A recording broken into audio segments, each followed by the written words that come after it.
close. We'll start with some opening remarks from Coach Locksley. Sure, give credit to Penn State.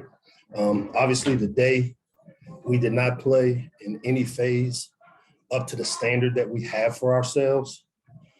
As I told our team, now ain't the time to panic, but it is time that we, starting with myself, take a deep look at everything we're doing on offense, on defense, on special teams, and find a way to get us back on the right track. I have no problem with the way we've prepared. I have a big problem with the way we've executed. And again, we got to take a hard look, and it starts with me inside. Now's not the time for us to panic. We still got 2 games left. We're still in a great situation, but it is time to really take a hard look inside to make sure that we're playing the right guys, we're doing the right things in all 3 phases and get it fixed to get us back on the right track. And so with that, I'll open up for questions. Questions in the room? Just raise your hand. We'll get to you. I guess just expanding on that, what all goes into it? Personnel, scheme, players, who's on the field, who's not on the field, every aspect of it. What we're calling, how we're calling it. Where do you think he's been the last 2 weeks just in terms of being himself? I think it's always easy to say the quarterback because he has the ball in his hand, but I think it takes not just our quarterback to play great, it takes the players around him, it takes calling things that we can get executed. So for me to sit here and say where he is, I think he's just like the rest of us on the offensive side of the ball. We haven't played very well. We haven't executed nor gone out and did the things that I've seen us do in practice. It's not showing up in games. Mike, your defense spoke at times like there's some communication issues, guys not being fully set before the ball was snapped. Is that anything Penn State was doing or just miscommunication? Yeah, I mean, I didn't see a lot of missed alignments. I saw a lot of missed tackles. Obviously, the thing on defense is recognizing formations, getting lined up. I thought we had opportunities on a couple of the big runs they had where we didn't make the play.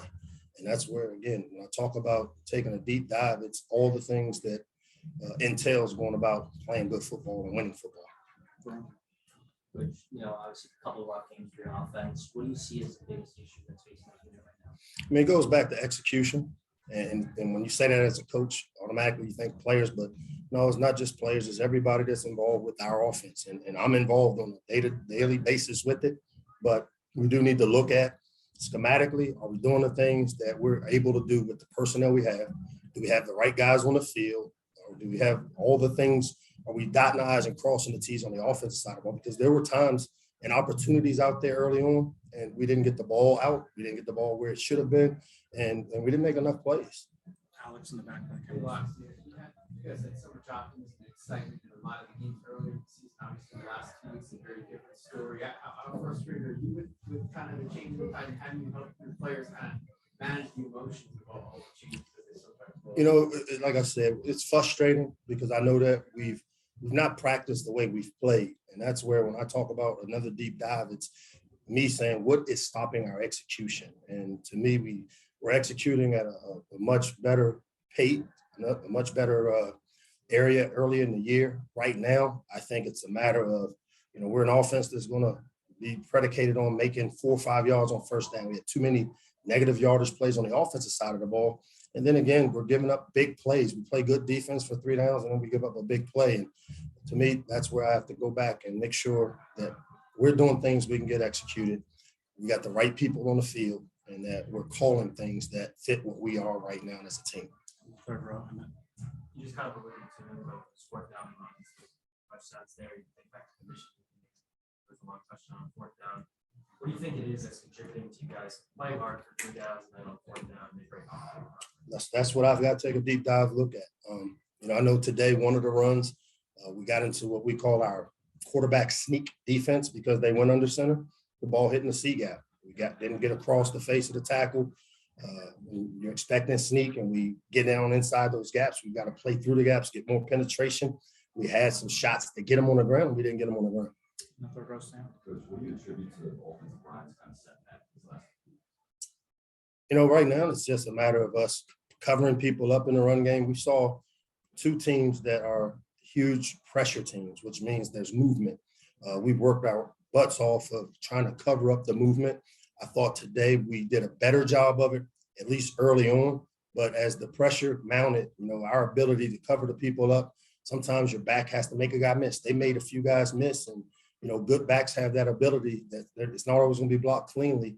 And that's why, again, I keep going back to, are we calling the things that we can get executed? Do we have the right guys in there? And it starts with me to get that figured out. Take just a couple more back to Bruno. Coach Chuck Robinson had 2 sacks today. Obviously, you guys know well. What difficulties did he pose for your offense? I don't know what Chop did. I haven't looked at the stat sheet. I know that they pressured our quarterback quite a bit today, not just, Chop, but all across the board. It's a matter of covering people up. Last one over here.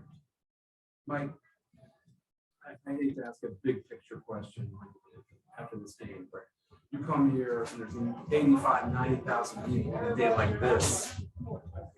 I don't know that happens in Maryland. What are the inherent differences between Penn State and Maryland that still need to be brought together? I mean, it's a tough job you got.